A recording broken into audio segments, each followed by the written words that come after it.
सत्ताधारी पक्षातलेच उमेदवार प्रत्यक्ष निवडणुकीच्या आधी बिनविरोध कसे काय निवडून येतात? मित्र हो, राज्यातील 29 महापालिका निवडणुकीसाठी उमेदवारी अर्ज दाखल करण्याची प्रक्रिया मंगळवारी संपली। या प्रक्रियेनंतर राज्यभरामध्ये सत्ताधारी पक्षाचे 16हून अधिक उमेदवार बिनविरोध निवडून आल्याचे वृत्त प्रसिद्ध झाले आहे। त्यात कल्याण, डोंबिवली, पनवेल, धुळे इथल्या भाजपा उमेदवारांचा समावेश आहे। यापूर्वी नगराध्यक्ष पदाच्या निवडणुकीत सुद्धा बिनविरोध उमेदवार निवडून येण्याचं प्रमाण मोठं होतं। सत्ताधारी पक्षांचेच उमेदवार बिनविरोध निवडून येणं हा निव्वळ योगायोग नसून त्यामुळं विरोधी पक्षामध्ये चिंतेचं वातावरण सुद्धा आहे।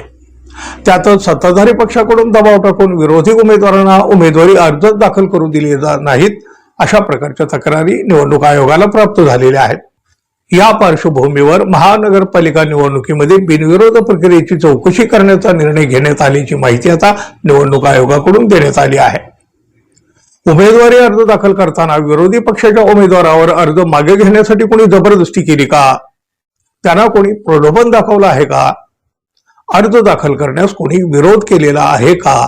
किंवा अन्य कोणतेही दडपशाहीचे प्रकार झाले आहेत का? त्याचबरोबर निवडणूक निर्णय अधिकाऱ्यावरही इतरांचे अर्ज स्वीकारू नये म्हणून दबाव आणला होता का काय? अशा वेगवेगळ्या मुद्द्यावर चौकशी करून संबंधितांकडून अहवाल मागवण्यात आल्याचं या निवडणूक आयोगाचं म्हणणं आहे।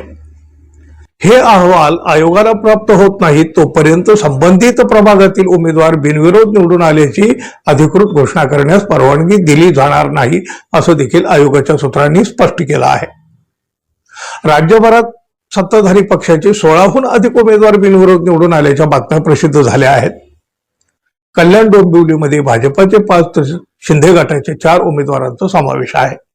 याशिवाय पिंपरी चिंचवड, धुळे, पनवेल, भिवंडी, जळगाव आदी महत्वाच्या महापालिकांमध्येही भाजपचे उमेदवार बिनविरोध निवडून आलेले आहेत।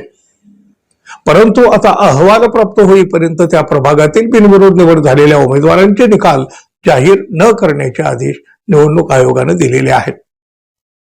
नगरपालिका निवडणुकीत अनेक ठिकाणी सत्ताधारी पक्षातील उमेदवारच बिनविरोध निवडले गेले होते आणि त्यामुळे मग या विषयावरून वाद सुद्धा निर्माण झालेला होता।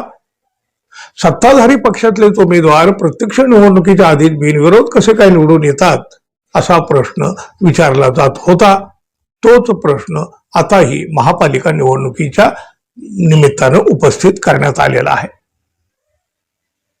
धन्यवाद, पुन्हा भेटू, नमस्कार।